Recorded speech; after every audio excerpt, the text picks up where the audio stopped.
Konami Studios. Fantastic Four, issue number 31. So I've been wanting to talk about this book for a while.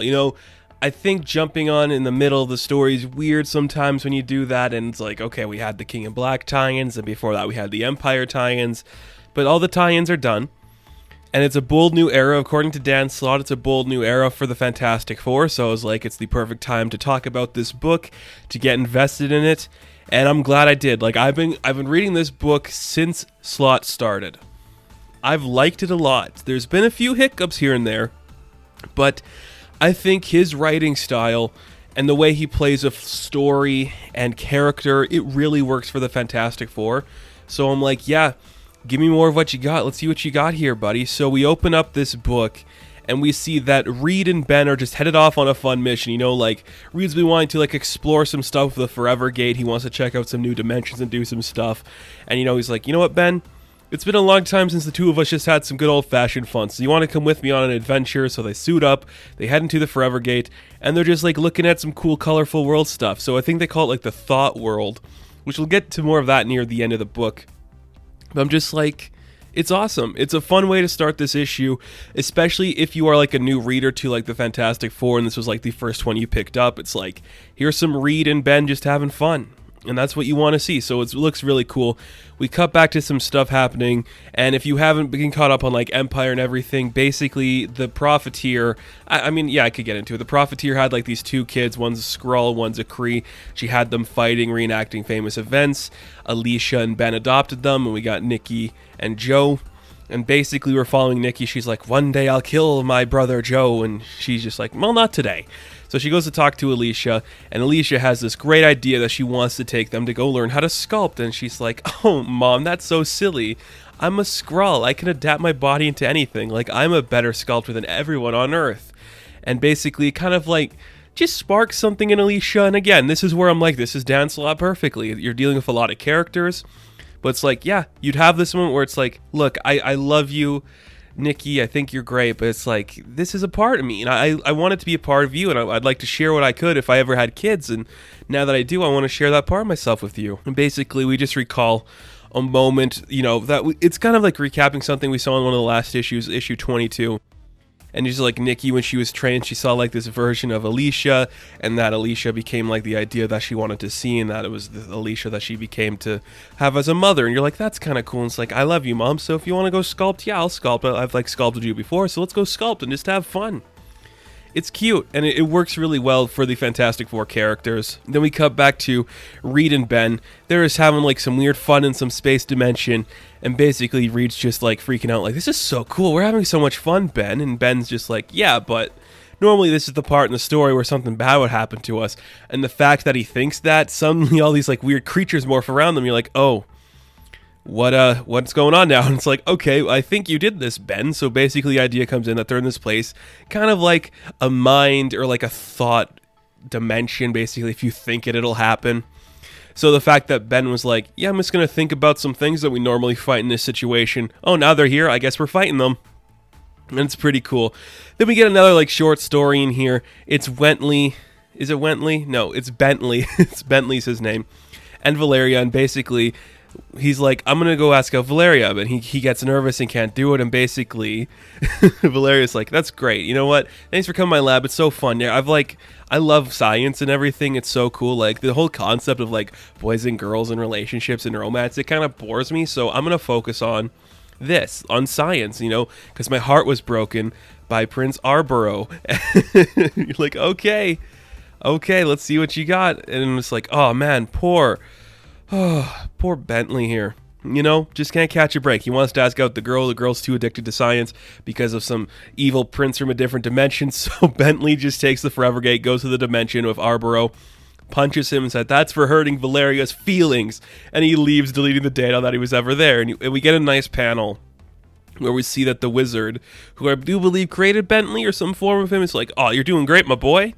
I think it's time for me to come back and get you back in my world, come back into the clutches of the wizard. So it looks like we might be setting up the return of the wizard in this story. So then we come back to Reed and Ben. They're fighting more creatures, just trying to get everything off, and it looks very fun. And then we get another story where we see that Franklin is just stealing, the Fantastic Car, and he's taking it into space. He's going to have fun. Just get out of town. And we get like a nice thing where he's like, "Oh, whatever, Mom, you don't understand me." And again, it's a great. I love this scene. It's probably one of my favorite ones in the book because it's just so evocative of these characters, and I think it's really cool. So Sue's trying to be the good mom and get her son to come back, but Johnny's just like working on a car down below. He's like, "You know what, sis? Like when I was his age, I was doing all sorts of crazy stuff. Like he just needs some space. Give him some time to like kind of just like get through to himself and be free and express himself, and he'll be fine." And Sue's like, "I can't. Like we're the Fantastic Four. I can't have my son going around doing these kind of things. That's just not who we are." And Johnny's like, "Yeah, I know we're the Fantastic Four, but come on, sis. Take her easy a little bit. Like it's gonna be okay. If he needs help, let's get him the proper help he needs." And that's what they do. So we'll come back to that at the end of the book too. Again, I think the way this book flows, we have the big action piece. I say action loosely because it's not that action heavy, but like the big action stuff with Ben and Reed, and it's like cutting to like the nice moments of all the other characters. And when we're back with Reed and Ben, they're fighting, and we get another distilled image of like that future that may have came or never will or something, where Ben kills Reed for never being able to turn him back. And it's like, why is Ben still thinking about that? It's like, I don't know, dude. Like it's the only thing on my mind. I'm like, I don't want it to happen. And I'm gonna do everything I can to make sure it doesn't. But I'm sorry.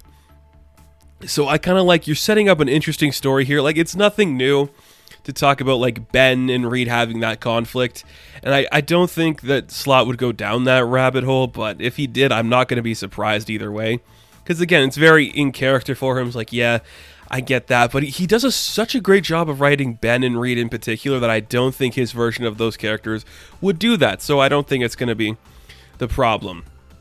And basically, how we solve the problem with them in the thought dimension is that because they can think of anything, Reed's like, why don't we just think of a way to get home?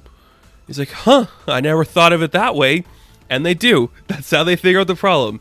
And I haven't said it yet, but I'm going to say it here. R.B. Silva's artwork, it's great. Like everything about this, it's so fun and loose. The characters are very dynamic, and the coloring looks great, especially in the thought dimension. Everything's just bright and colorful. So our characters just get back home. Sue's like, really? You took off. We have bigger problems to worry about there, buddy, so I need your help with something. We get a nice page of all the adults, just looking at a couple people. Should we talk to Doc Samson? Should we talk to Vance Astor? Who are we going to talk to about figuring out this problem?